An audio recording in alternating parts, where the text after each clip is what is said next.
Welcome to Odds.com's NCAA basketball coverage with our expert, Maxwell Smart. We are shooting late Wednesday night, January 6th, for action on Thursday, January 7th. Max, my man, Tuesday, January 5th was not a great day for us. We went 5-8, down 3.72 units. There are going to be losing days. You can't just win every single day. Your overall record is very, very good. 91 wins, 71 losses, 56.2%, plus 13.19 units. ROI plus 8.14%. Average line minus 110.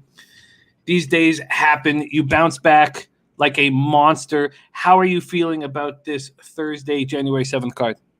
Listen, Jim, I think that this is a really nice card for a mid-major hound like me. This is what I live for. I love days like this. Back last year, you and I were doing shows, and we sometimes have 70 games on a Thursday card. So we don't have that type of volume so far this year. I'm happy to have what we have, and I'm looking forward to bouncing back because you know what? The only great thing about the other show that obviously I had a little step backwards was UConn won and came from 18 points down to beat Marquette in their building. And let me tell you, I was howling like I was working construction, seeing a beautiful woman walk by. I was going, ow! I can imagine that was a big comeback. You got very unlucky in the Clemson game going to overtime as well. So it could have easily been a better day. Had Clemson not gone to overtime and you didn't add that first half on UConn, well, then you're sitting at 500. So a couple tough bounces against you. There are going to be days like this. Are you ready to attack this card, my friend? I was born ready, and I got you beside me, so let's get to it. Let's get to it. Max has picked out 8 games on this Thursday, January 7th card, and we start at, is it 4 p.m. Eastern? I think I wrote 7 p.m. Eastern. It is 7 p.m. Eastern. Thank you. Okay, good. So I'm just making sure. As looking at FanDuel, we're going to be using FanDuel opening lines, and we start at 7 p.m. Eastern. Mount St. Mary's Mountaineers, 2-3 on the season, 1-0 in the NEC at St. Francis Brooklyn Terriers, 2-3, 2-2 in the NEC. We're at Pope Physical Education Center in Brooklyn, New York. Max, these first couple games on your card are very interesting. We have a lot of what a non-expert like myself would say is tricky spots that you are attacking, and I can't wait to hear how you attack. Mount St. Mary's are 2.5-point road favorites. This total is at 137.5, and again, we're using the legal licensed lines in America, so we'll be line shopping at FanDuel and Circa and Bet365. Mount St. Mary's opened their season on a high note. They won on the road over Morgan State. It was the first time they'd beaten Morgan State since 1984. Then losses to Navy, Maryland, VCU. Maryland and VCU, very tough opponents.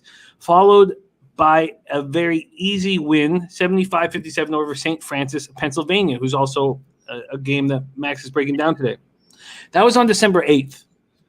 We have a few of these situations on today's card.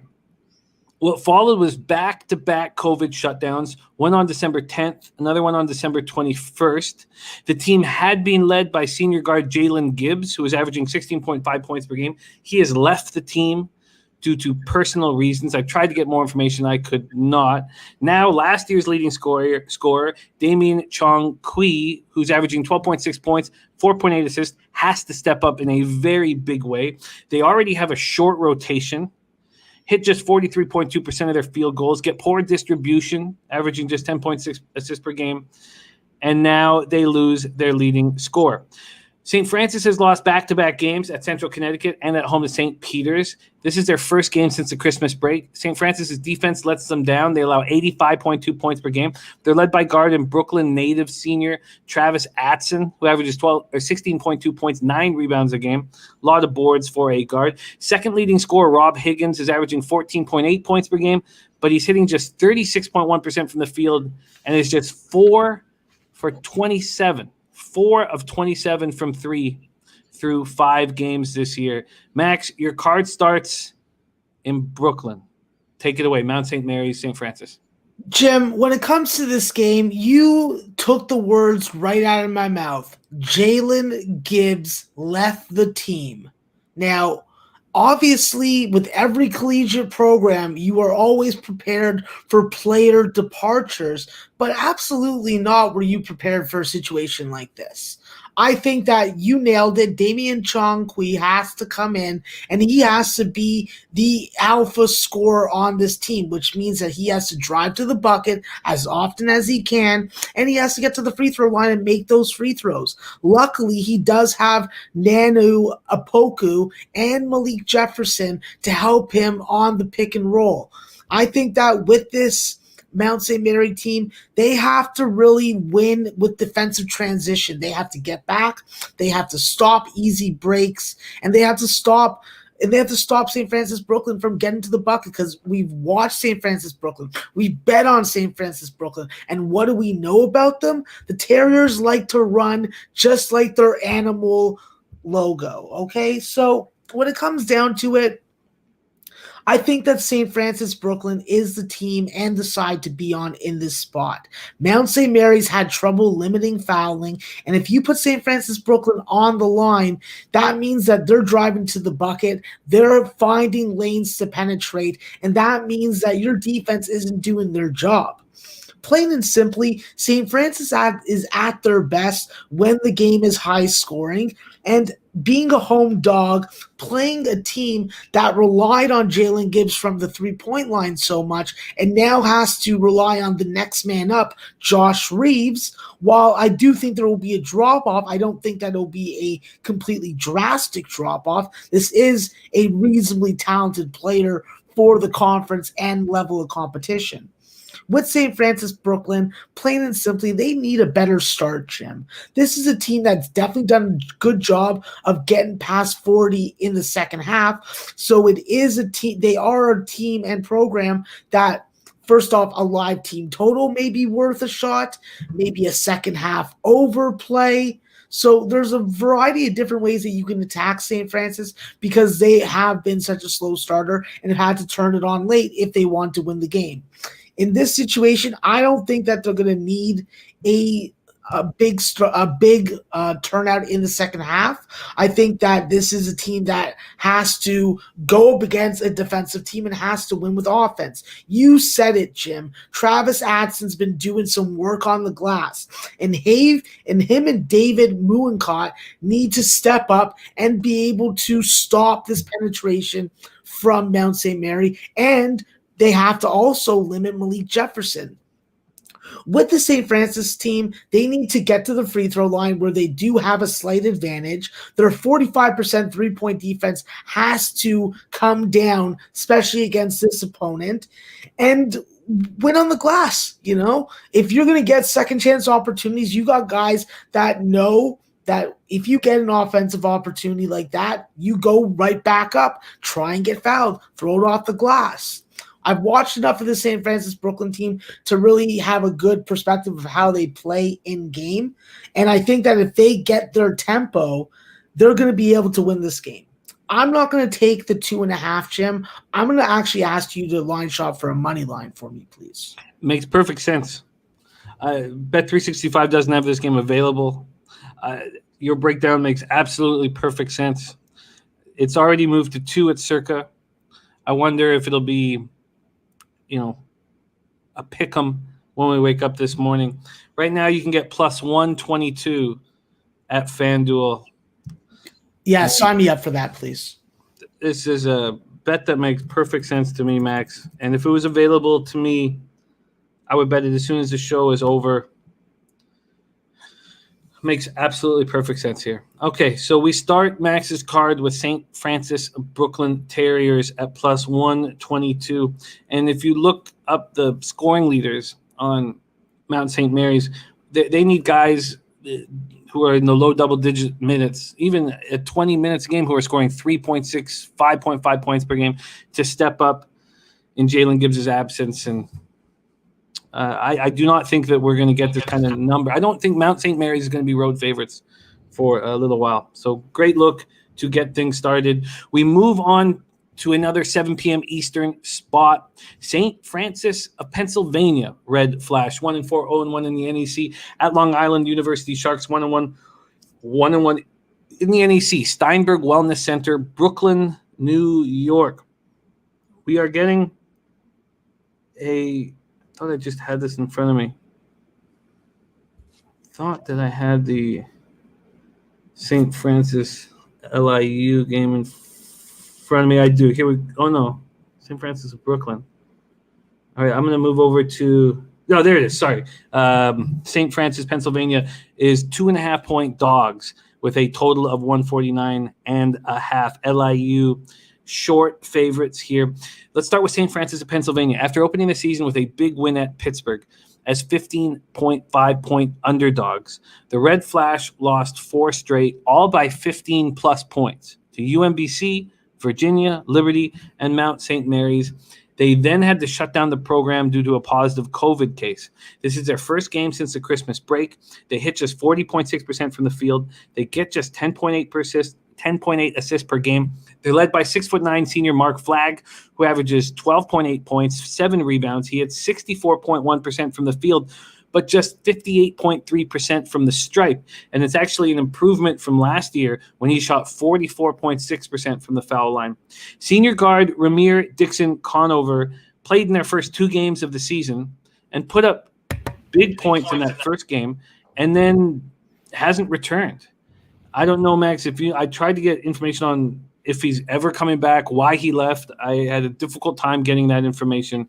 So I wonder if you know about Ramir Dixon Conover. But let's talk about LIU quickly. They did not play any non-conference games. They started the season with 2 games at Sacred Heart. They won the first 75-55, followed that up with an 87-72 loss. They were 3.5-point favorites in the first game, win by 20. They were 6-point favorites in the second game and lost by 15. Over the 2 games, they shot just 38% from the field, 25% from 3. They're led by senior forward, UMass transfer, 6'9" Ty Flowers, who averages 21.5 points, 9 boards in the first 2 games, small sample size, and junior guard Jermaine Jackson Jr., who scored 38 points in those first 2 games. Max, St. Francis, LIU, take it away. Jim, this is a conference in the Northeast Conference that I hold very dear and close to my heart. You know why? Because I'm a bit of a frugal person. And you know what the NEC does? They operate and allow me to access NEC front row. So I've watched a ton of both of these teams. And what I know about St. Francis, Pennsylvania is they need an alpha. And if they don't have Conover, which I capped the game with him not being in the lineup, this is a short line on Long Island. I think that when you look at St. Francis, Maxwell, Landon, Bryce Lasky are your 3-point assassins. Any game that they go off, St. Francis is going to be dangerous. I think with Miles Thompson, this is your all-around scorer. This is your 3-level guy. Your guy that you need to get a little bit of everything on a game-to-game basis and for him to be quite consistent. When I look at Mark Flagg, he's probably the most important person to shut down defensively because Jack Ballantyne and Ty Flowers are going to be going up against him. Ty Flowers, if you've ever looked at him, he's a bit of a skinny guy. He's tall, of course, so he could probably step on me. However, he does reflect some chicken bones. So I like to call him Chicken Bones Ty. Sure. And when I'm yelling at the game to the TV, obviously he cannot hear me, but I'm like, come on, Chicken Bones Ty, hit a shot, get a board, hit a free throw. So in this game, I think that Chicken Bone Ty is going to be able to have his way. He's going to be able to use his athleticism and quickness to get down low into tight spots, score the basketball, and hopefully get to the free throw line and do a bit of that. With LIU, they need better shots, plain and simply. This is a team that definitely struggles in the first half, so they could very well be down at halftime. However, they are a good adjustment team. They make good adjustments at halftime, and they can put them to use on the floor. Hopefully we don't have that type of situation because my ass is clenched enough as it is, and we don't need heavy duty equipment to unclench it while we're watching this game. I think that with LIU, what they need to do a better job of is plain and simply taking better care of the ball. You have a capable ball handler in Jermaine Jackson. You have another one in Alex Rivera. Let's go. You know the Coach Kellogg system. Let's get that cereal in the bowl. Let's put some milk in it, maybe some sliced strawberries, and let's get to it, This team could have been very good last year with Raekwon Clark. Now they don't have him. It's time to step up and take care of business. When I look at a guy who has to take care of business, it's Errol Penn. Errol Penn is going to be the X factor, the difference maker tomorrow. If he can get off and get to the free throw line where he's been very successful, I think this LIU team's going to dismantle St. Francis without Conover. So by my numbers, this should have been about 5 points for LIU. So 2.5 or 2, if I can get it, I'll take that for the show, no problem. I can't get you the 2. I can get you the 2.5, although it recently switched to 2.5 at FanDuel. So it does come with minus 105 juice, which is not so bad. So I'll lock you in at minus 2.5 at minus 105 at FanDuel.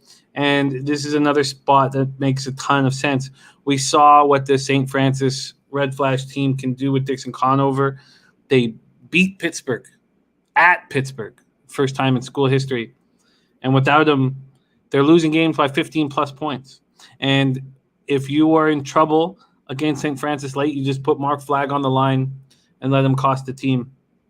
This makes sense. Long Island at University Sharks, minus 2.5 at minus 105 at FanDuel. Max, we are rolling. We move over to the OVC. Southeast Missouri State Redhawks, 3-6, 1-2 in OVC at Belmont Bruins, 10-1, 4-0 in the OVC, 7 p.m. Eastern start. We're at the Curb Event Center Arena in Nashville, Tennessee. We have Belmont, as you would imagine, big favorites, 16.5-point favorites over at FanDuel. And the total is sitting at 144.5. We'll start with Southeast Missouri. They snapped their 5-game losing streak with an 83-79 double overtime win at home over Tennessee State. They're led by junior guard Chris Harris, who's averaging 16 points per game.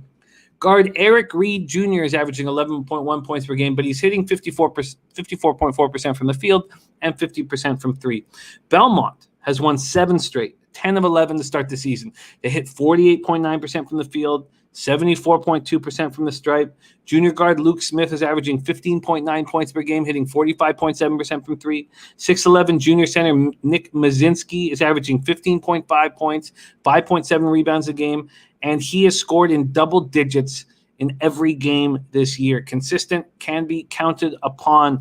But, Max, is this too big a spread? Take it away.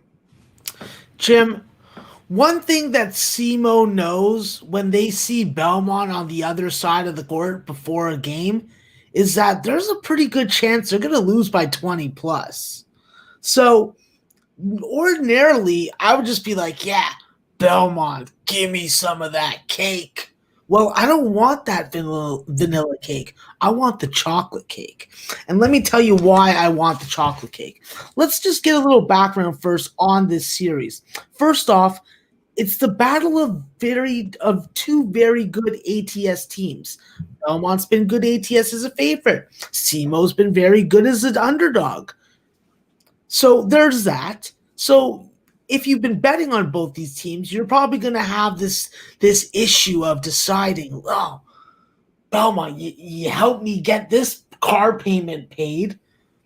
And then SEMO, you helped me buy something for my wife and she gave me sex for a week. So there's a ton of stuff that's going on in this game. If you like Belmont, there's definitely room for you to sell a couple points, take away that juice that the book wants to put on you, and get a little plus money action going. However, if you are going to be tailing me, which you have every right to do or not to do, I'm going to be getting on SEMO. When I look at this Belmont team, they're a team that definitely plays some good defense in the first half. They're a first half team. However, they do have an offense that once you get a feel for and you're playing against for 20 minutes, you're probably going to be able to make some simple adjustments and you're going to be able to maybe diffuse some of this offensive production. Good thing for SEMO is they don't have to deal with Adam Kunkel anymore. The bad news is they still got to deal with guys like Luke Smith and Ben Shepherd. Ben Shepherd and Luke Smith are not the quality of Adam Kunkel, so in this game, I'm projecting them to have less of an offensive impact. And with Grayson Murphy back in the lineup, that's definitely a big plus for this offense. Having your point guard in there is sort of like Storm Murphy for Wofford. When I look at this number, this is just a number that I don't really think reflects what SEMO's been able to do in this point range and in this situation. SEMO needs balanced scoring. That is one of the critical aspects to their success. And it starts with Chris Russell and it starts with Nolan Taylor being able to get their own offense, create off the dribble, get to the bucket, and of course, hit 3-point shots, which Chris Russell at least does very well. They're 5-2 as a dog. This is a team that is going to have a good offensive performance or they're getting blown out. I'm counting that they have a good offensive performance. This is a team that has to get to the free throw line. They thrive on volume free throws. They'll miss some of them, so that will make you lose some minutes off your life. However, this is a team that does good work on the glass. Even with Nick Muszynski in the middle, he's not the most athletic, high-jumping kind of guy. So he's not going to really present a ton of rebounding problems if you can box out on him. I think that when you have good ball distribution, especially on the road, you're always in this game. I think this is a different SEMO team. I think this is the year that they are able to break this 20-point loss curse. And I think that they're going in tomorrow, and they're not going to win the game, in my opinion. But I don't think that they're going to lose by 18-plus points. Very interesting breakdown. They're 16-point dogs at Bet365, 16.5 at FanDuel and Circa. FanDuel has a 16.5 juiced to minus 118. Circa does not. Plus 16.5 at minus 110 for Southeast. Missouri State Redhawks plus 16.5. Big dog for Max. And very interesting breakdown in the OVC. That's Max's 7 o'clock action, those 3 games. We move on to 8 p.m. Eastern action. Idaho State Bengals. We head to the Big Sky. 4-5, 1-1 in conference at Northern Arizona Lumberjacks. 3-6, 2-1 in the Big Sky. We're at Jay Lawrence Walk-Up Sky Dome in Flagstaff, Arizona. There's the Idaho State line right there. Idaho State 1.5-point dogs. This total at 132.5.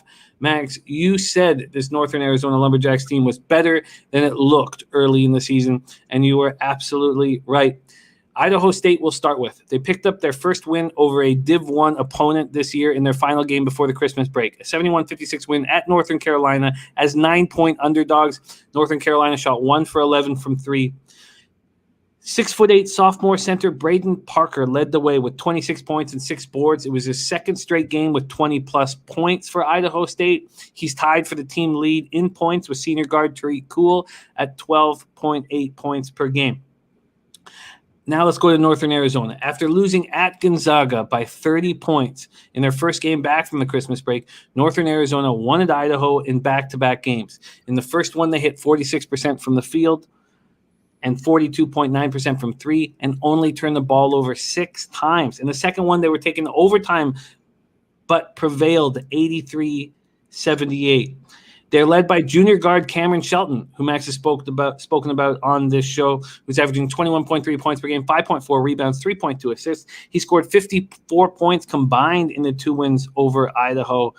I'm interested in your cap here because I see a Northern Arizona Lumberjacks team that has 3 games under their belt since the Christmas break, one against the best team in the nation, and is back home and seems primed for their 4th win of the season as a slight favorite. Max, Idaho State, Northern Arizona, take it away.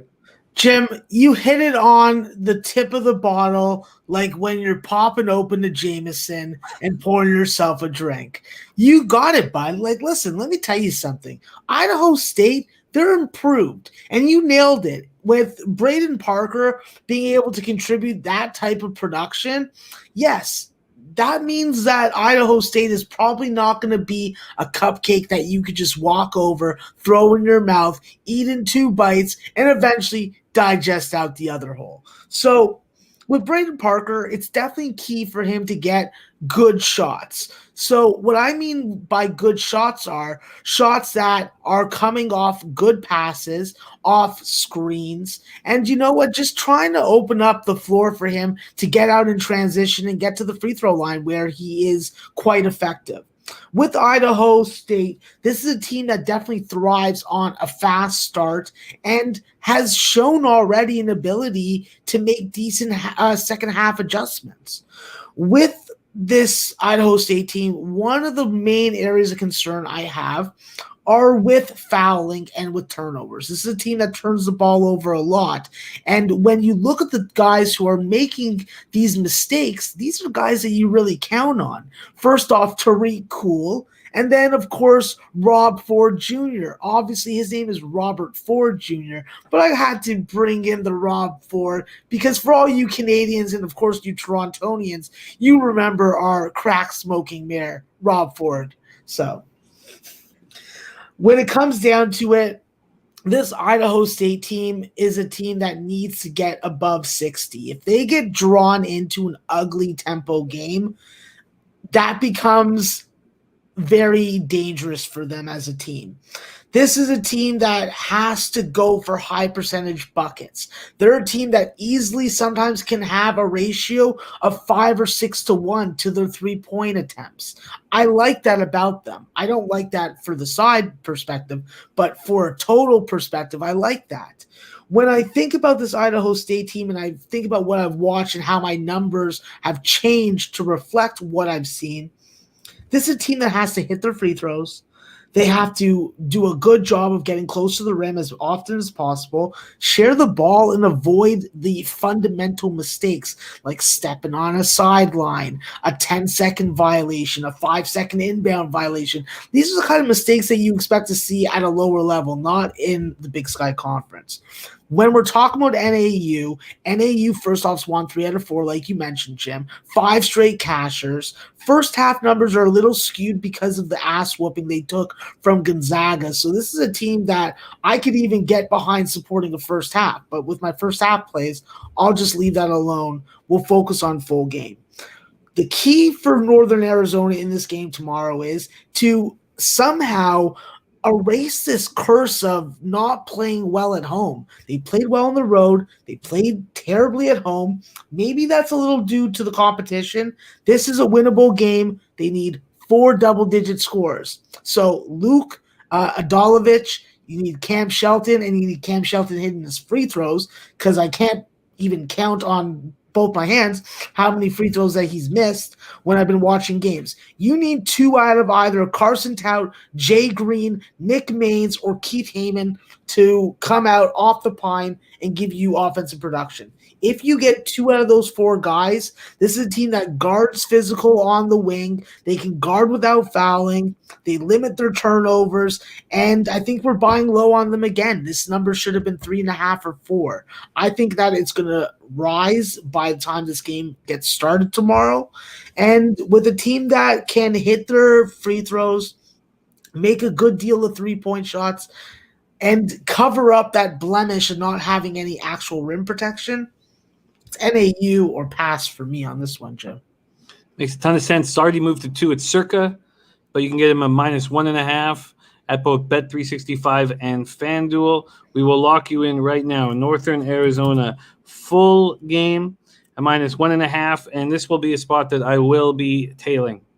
We move on to another game at 8 p.m. Eastern. UNLV Running Rebels, 1-4, 0-0 in the Mountain West at Colorado State Rams, 6-2, 3-1 in the Mountain West.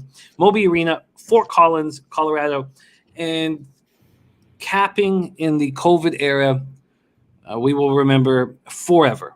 And hopefully it's just 1 year of it. And Max, you've handled the difficulties very well. And they run rampant on this Thursday card. And let's talk about UNLV. First off, they're 8.5-point dogs, juiced at minus 118 at FanDuel, with a game total of 146.5. After opening their season with 4 straight losses, UNLV posted their first win of the season, 68-58 at Kansas State. That was on December 5th. Following the victory, they had to shut down operations due to positive COVID tests. Their head coach was tested positive for COVID December 15th. They only started practicing again on Monday of this week. They're out of shape. I read a couple articles where the biggest concern is they're completely winded in practice, and do they remember the spots that they need to be in? They're led by junior guard Bryce Hamilton, averaging 20.8 points, 6.2 boards, 4 assists per game. Now we'll talk about the Rams. Returned from their Christmas break by sweeping Fresno State in 2 home games, splitting 2 games at San Diego State. They won the first game 70-67 on Saturday before losing 78-65 on Monday. They hit 45.1% from the field, 37.4% from 3. They hit 75.8% from the line, and I know that's something that you love, Max. They average 15 assists per game. They have a 9-man rotation. They go deep, 9 players averaging 12-plus minutes a game. They're led by junior guard David Roddy, who averages 15.9 points, 9.3 boards, 2.4 assists. We have another guard who is all over the glass here. UNLV Rebels at Colorado State, 8 p.m. Eastern. Max, take it away. Jim, let me just point out one thing. David Roddy, he is a fantastic wing player. He does not play like a guard. He plays with the toughness, physicality, and he's got the meat on his bones to do so. So I really like David Roddy. Have to say that right off the bat. Really impressed with his production and his versatility when it comes to his offensive game. And I think that he's going to be front and center along with Isaiah Stevens to right the ship, come back off that very deflating trip to San Diego. And I think that what is needed most for this team is a little bit of home cooking, some familiar rims, maybe a couple cheerleaders bending over to tie their shoes. Who knows? But I'll say this. Colorado State, what they do well is they hit those threes. They rain those rainmakers in. They pour Skittles from the sky. And I get all the purple and red ones. So when I look at this UNLV team, it's a very simplified way of looking at them. They need to get lots of penetration from Bryce Hamilton. They need 3-point shooting from David Jenkins. And they need someone in the front court to score down low to open up better looks on the perimeter for both aforementioned players. When I look at UNLV, this is a team by my numbers, I don't like. When I look at Colorado State, what do they do? If they're going to win this game ATS, let's just put it out on the table. They are going to win this game by a heavy margin. So if you believe Colorado State's going to rock out with their you-know-what out like I think so, this is a perfect point-selling opportunity. And with a variety of books like Bet365 and FanDuel, you may be able to sell up 8 points. So if you're gambling, if you're up and you want to take a shot on a big plus money spread, this is the game to do it, because Colorado State, what's happened? Games in the 130s have gone over. Games in the 140s have stayed under. Their big ATS wins at home have been by 12, 12, and 23 points. That's impressive to me. That's over the ATS spread. So extreme point selling value on this number with it being under double digits. And I can guarantee by the morning where the regular peeps that don't watch our video check this game out, they are going to see a 1 and then at least maybe a 1 in front. So with Colorado State, this is a team that is very dangerous offensively. They don't have a true big man, and they may be missing Kendall Moore as well. However, this is a Colorado State team that can keep their opponent off the free throw line, and they can double their opponent's output on a game-to-game basis from there. 3-point defense is going to be important for them. I think that shutting down David Jenkins and not allowing him to have the same kind of offensive production games that he had at South Dakota State. And when it comes to the first half, you need to have a good start against this UNLV team. You don't want to give them hope. You don't want to give them the allure that they can win this game. You don't want to have done what you did to San Diego State. So when it comes down to it, first half defense, this is where you've been successful on a game-to-game basis. Keep UNLV under 33 points. And I'm telling you, I think that this is a romp spot. Colorado State's going to rock out. They're going to be serving up cock soup, and they're going to be dipping their chicken tenders in honey after this game. Cock soup looks like it's on the menu here. Do you want to sell points? For the show, I will not, but personally, I'm going to be selling to 11.5. Right now, 11.5 is plus 140 on Bet365. That would be perfectly fine with me. I have not bet it yet, Jim, but that will be one of the selling spots that I do tomorrow because as far as I'm concerned, Colorado State has to show me that I shouldn't be trying to stack up on it. So I love Colorado State coming off a loss here. You know that they're not going to come in relaxed and cocky. That was a loss that stopped a winning streak. I love that about this look that you have, Max. Minus 8.5 at minus 110. And that, minus 8.5 at minus 104 at FanDuel.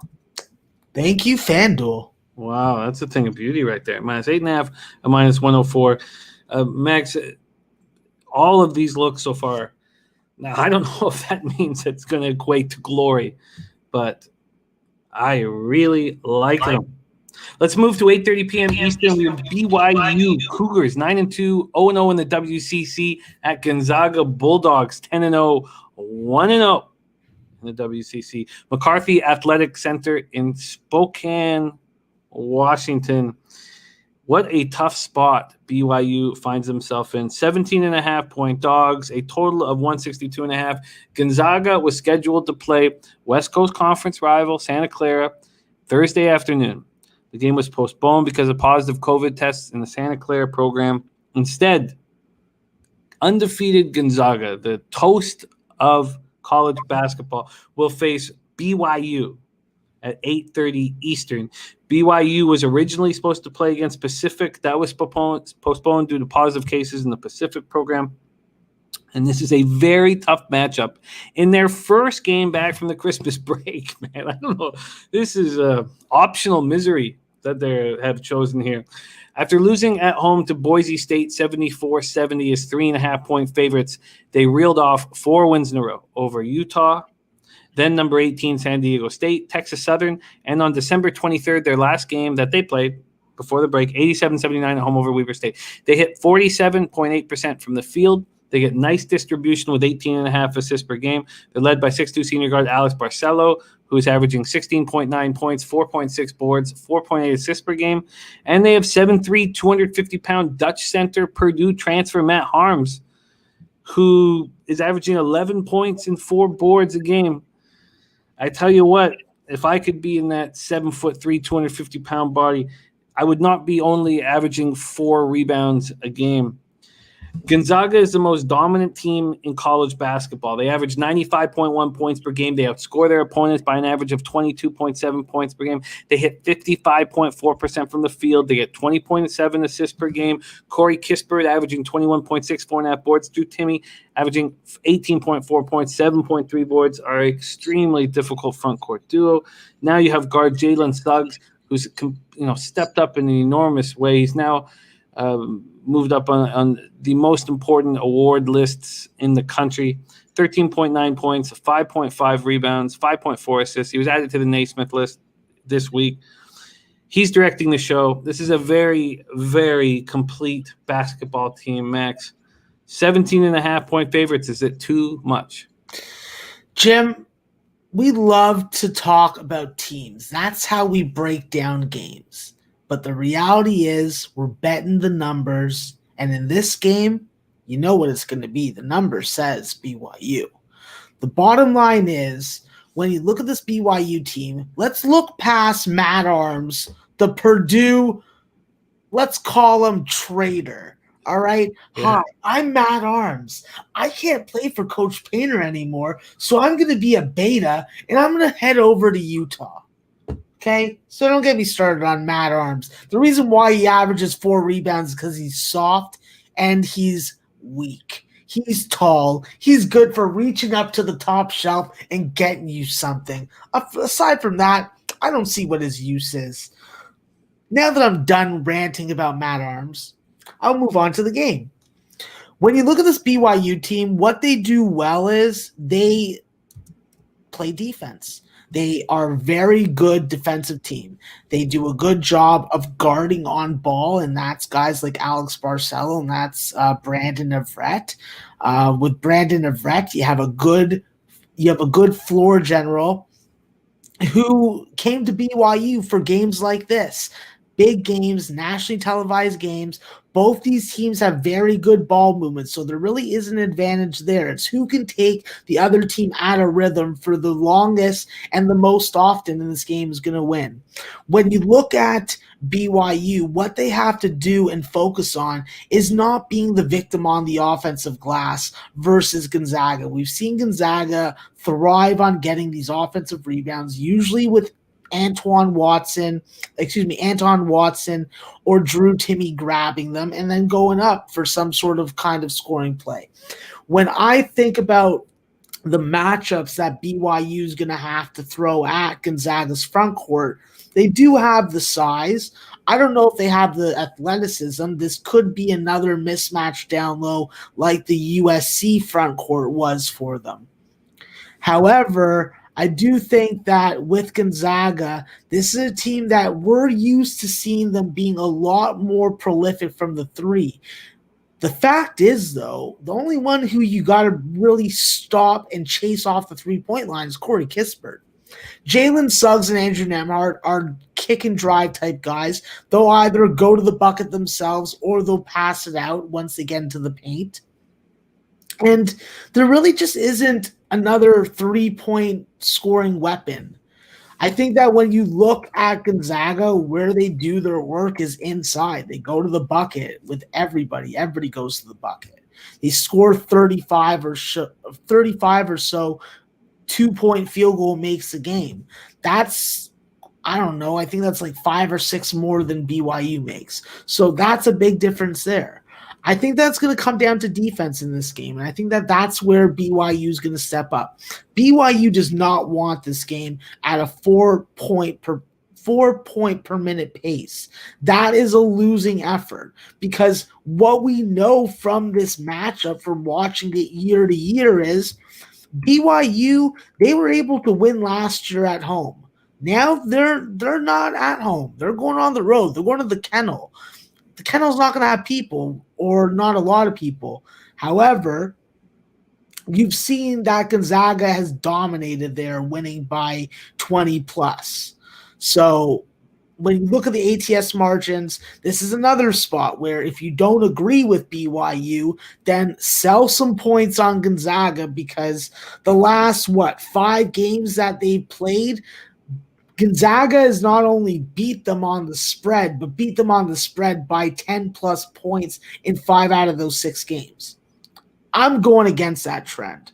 I think that this BYU team against a less prolific 3-point shooting Gonzaga team is going to be the difference. They're not going to be able to run out guys that are 8th or 9th on the bench like Dom Harris or Julian Strother in this lineup.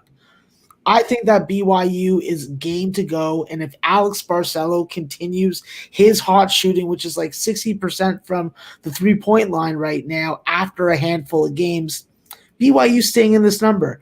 Jim, I'll say this, though. I like the first half better. we're going to get a good impression of what this team is. However, I will not make an official play because one of my go-tos all season has been Gonzaga first half team total over, and Gonzaga race to 45 and race to 50. So for the show, Jim, let's go with BYU. Let's take them full game, and let's hope that the Mormons aren't thinking about getting laid and they're thinking about beating the Gonzaga Bulldogs.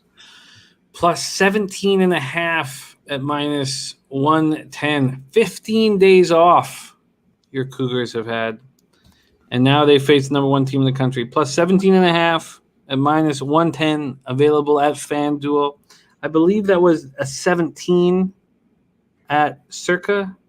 And you got the extra half point at both Bet365 and FanDuel. That is a big, big West Coast Conference game tonight, Thursday, January 7th. We move on. 2 games left on Max's card. We start with Murray State Racers, 4-5, 1-3 in the OVC at Eastern Illinois Panthers, 4-5, 1-1 in the OVC. We're in Lance Arena in Charleston, Illinois. And Murray State are 3.5-point road favorites at FanDuel. Now that comes with just minus 102 juice. So we'll line shop if you are looking for Eastern Illinois, because that's plus 3.5 with minus 120 juice at FanDuel. Let's start with Murray State. They've lost 3 straight games.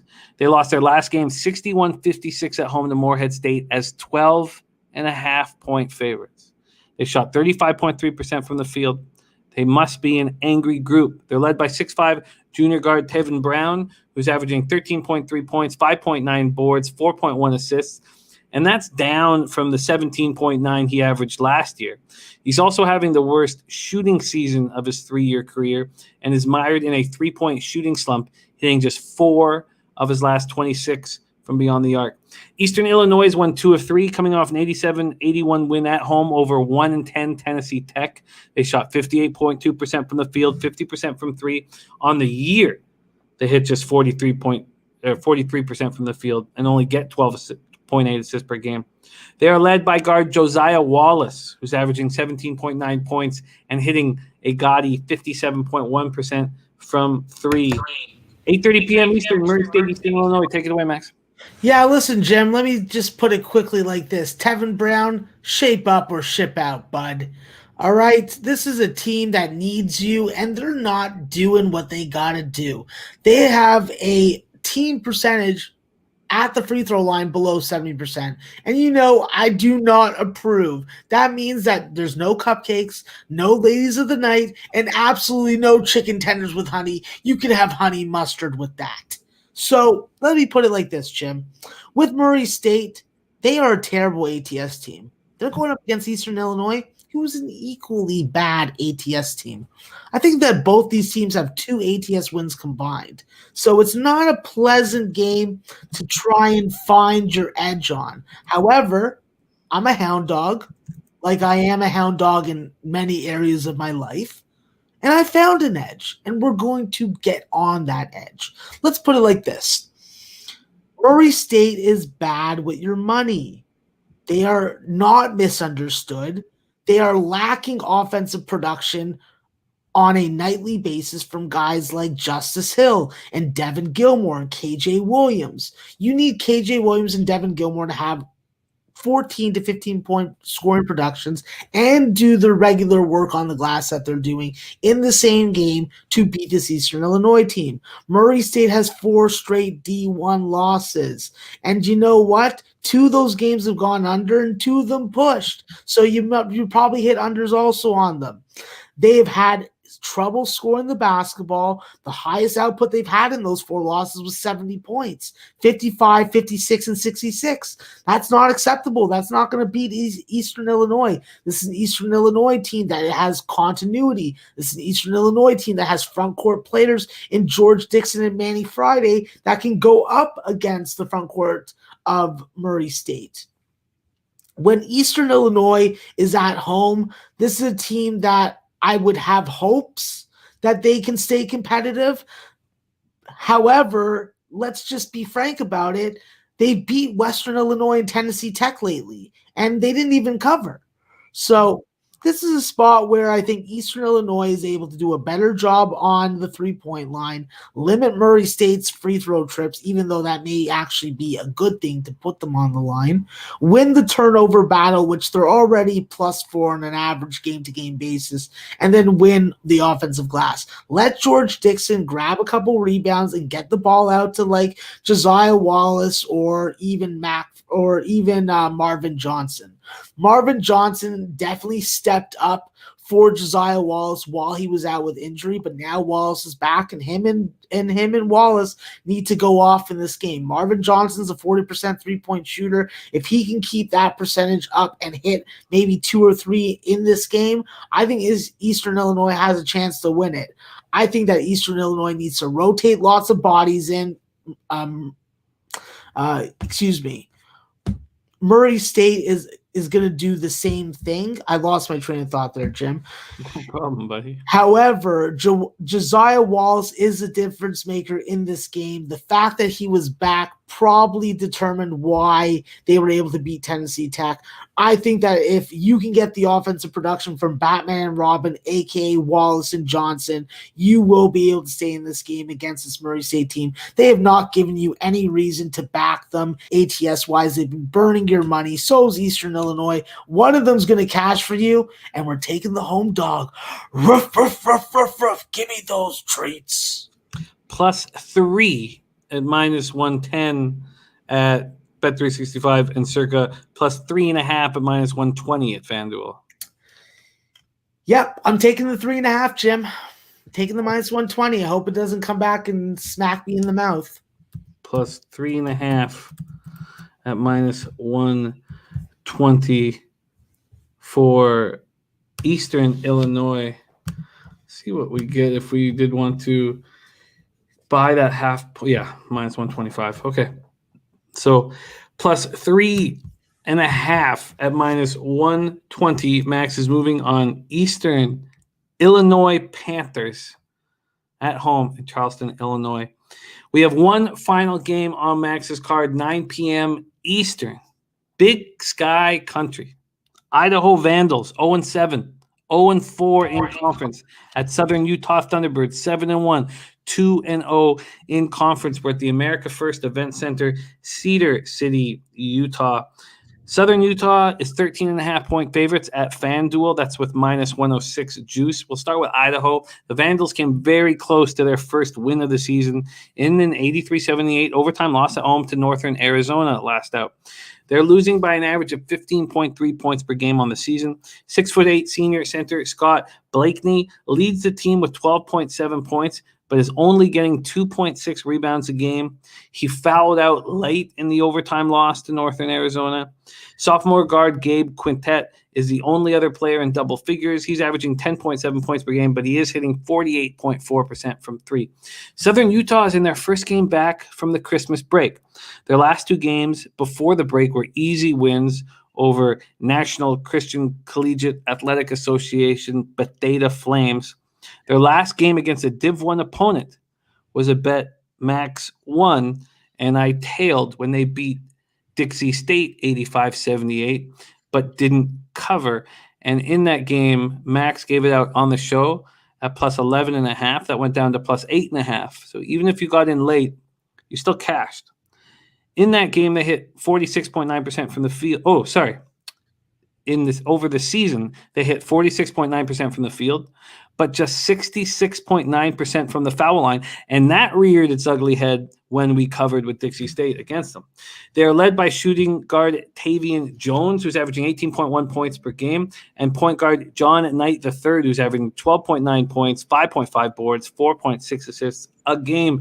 Very interested in your breakdown here, Max. Idaho Vandals, Southern Utah Thunderbirds. Let's roll.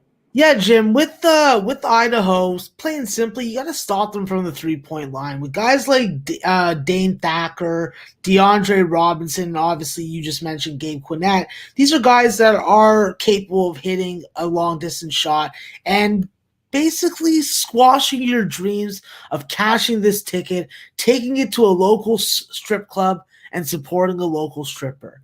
However, don't worry. Southern Utah likes to take care of business. Southern Utah, first off, I have faith that they're going to turn this Idaho team over. This is an Idaho team that definitely has some turnover issues, and to make matters worse for them, their second half turnover issues. And when you turn the ball over in the second half, that means that you're either blowing leads or getting blown out. I think that with this Idaho team, you want to see them protect the ball. They don't really have a ton of rim protection. You already mentioned Scott Blakely. That doesn't really jump that high. So I don't really think that you're going to have a lot of stoppage when it comes to getting to the rim. And with this Southern Utah team, they are a diverse, very balanced offensive team. You already mentioned Tevion Jones comes over from Illinois, and he's been a revelation. Last year, this three-point shooting attack was non-existent. This year, we already know it is very fluid, very active, and ruthless. I think with Southern Utah, they play much better at home. We've already seen them put games over. We've seen them cover spreads. I would have loved to get this game at 11 where it opened. I'm going to take the 13 or 13 and a half, whatever you can line shop for me, Jim, because this is a team that can get to 80. This is a team that is loving overs in this range, and I still don't think that the odds makers have figured out how to line for them. I think that this is a situation that you can sell some points in once again on the total this time, not on the side. I would like this total. I would sell it up to 149.5. And we're talking about 145 at most offshore places for me at least. When I look at Southern Utah, simply they need to start strong. This is a team that doesn't want to have to make a ton of adjustments at halftime if something's working for them, and they have to keep their opponents off balance by hitting the three. Obviously, with Mason Fawzett, he's done a fantastic job of being the receiver of John Knight and Dre Marin passes, and he's hitting it around 50% and putting in 14 points a game. John Knight definitely has to run the show, get to the free throw line, and be the guy that's making free throws. He's the most trustable one there. However, with Tevion Jones, he's a three-level scorer. He's finally getting the minutes and the attention that he needed, and now he's producing. I think that they continue to produce. I think that this is a team that gets more than 10 threes tomorrow, makes their season average of over 16 free throw makes, dominates on the offensive glass, because we know that this is where Idaho struggles the most, keeping teams off the offensive glass. Southern Utah does a fantastic job of that. I think that will make a big difference when it comes to the total and comes to the spread. And if Southern Utah does the simple fundamental things right, share the ball, take care of your rim protection, don't allow Idaho to just have free range in the half court, pressure them, force them into mistakes. So, and then the one caveat to why I still like Southern Utah, even though this line has moved 2.5 points, is they got 3-point shooters off the bench, whether it be Nick Fleming, whether it be Dee Barnes, whether it be Annan Moody. All these guys are capable of having a big game. I think Southern Utah does not take Idaho lightly, puts them out of their misery early, and also recognizes this isn't Dixie State. This is a team that is definitely in rebuild mode and does not have the offensive weapons to go toe-to-toe with them. So Southern Utah is a spot for me, Jim. Southern Utah minus 13, minus 110 at Circa. Do you also want the over? What number can you get? If you can get me 145 or less, then I'll take it right now. I can get you 145 at Circa. I will take it. Over 145, minus 110 at Circa. And that total seems like a great spot for me to tail as well. There you have it. Max has broke down 8 spots that he's attacking on Thursday, January 7th. Let's review the action, Max. Let me know if there's any mistakes in here. St. Francis, Brooklyn Terriers, plus 122 on the money line. Then we go to LIU Sharks, minus 2.5 and minus 105 at FanDuel. Then we take the Southeast Missouri State Redhawks, plus 16.5 on the road at Belmont. Then we take Northern Arizona Lumberjacks -1.5 at -110. That's a look of yours that I will be tailing. Then we have Colorado State Rams -8.5 at -104. I also love this look very much. Then we move on to the BYU Cougars +17.5 at the Gonzaga Bulldogs. Next up, we have Eastern Illinois +3.5 at -120. That is at Lance Arena in Charleston, Illinois. And then you close up your card with 2 spots in the Big Sky game between Idaho and Southern Utah. You're on the Southern Utah Thunderbirds -13, -110, and the over 145 at -110. Does that sound right? Yes, sir. A good-looking card. I think you're going to have a beautiful bounce-back day, Max. Sitting 91 wins, 71 losses, 56.2% on the year, plus 13.19 units, ROI plus 8.14%, average line -110. You've been so successful so far this year that a 5 and 8 day does not affect. I mean, it's bothersome. I get it, but it doesn't hurt the spectacular record that you've put together so far this year. Max, my man, great work. Any last words for all these great cappers that are watching? Yeah, listen, when it comes to drinking stuff while you're betting, there's nothing wrong with mixing a little water into your juice, you know? Dilute it a little, lessen the sugar, make your freaking juice taste a little less impressive, but it's good for chugging. And I like chugging apple juice and water. So if you got a problem with that, you can see me on social media. Who's got a problem? You better not have a problem with that. The man likes to chug apple juice and water. He's putting out winners. Let the man chug what he wants to chug. Hopefully more winners tomorrow than I did on the last show. Absolutely. Let's go. On behalf of Maxwell Smart, myself, and everybody at odds.com, thank you guys so much for watching. Let's get paid in full on Thursday.